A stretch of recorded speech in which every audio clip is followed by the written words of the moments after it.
আসসালামু আলাইকুম। দেশ ও দেশের বাইরে থেকে যে যেখান থেকে আমার ভিডিওটি দেখছেন সবাইকে মনসুর স্মার্ট কৃষির পক্ষ থেকে স্বাগতম।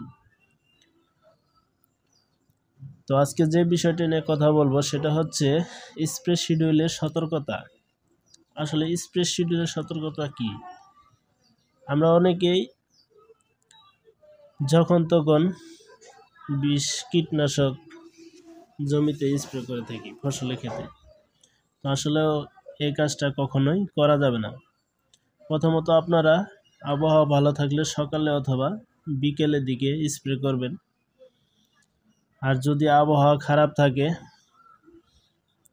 দেখা গেছে বৃষ্টি হচ্ছে, তো সেক্ষেত্রে আপনারা যদি বৃষ্টিটা ছেড়ে যায়, একটু দেখবেন যে খোলামেলা আকাশ, একটু বাতাস বইছে, তখন আপনারা হয়তো স্প্রেটা করবেন।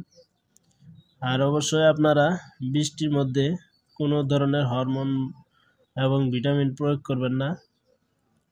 ছত্রাকনাশক স্প্রে করবেন এবং কীটনাশক, যেটা দিলে আপনার গাছ সুস্থ থাকবে। হরমোন আর ভিটামিন কখনোই প্রয়োগ করতে যাবেন না, তাহলে আপনার গাছের ক্ষতি হয়ে যাবে। আশা করছি বিষয়টা বুঝতে পারছেন। তো বন্ধুরা, ভিডিওটি যদি ভালো লাগে থাকে, আপনাদের একটু উপকার আসে, দয়া করে আমার চ্যানেলটি সাবস্ক্রাইব করবেন। তো বন্ধুরা, আজকের মতো এ পর্যন্তই। দেখা হবে পরবর্তী অন্য কোনো ভিডিও নিয়ে। ধন্যবাদ।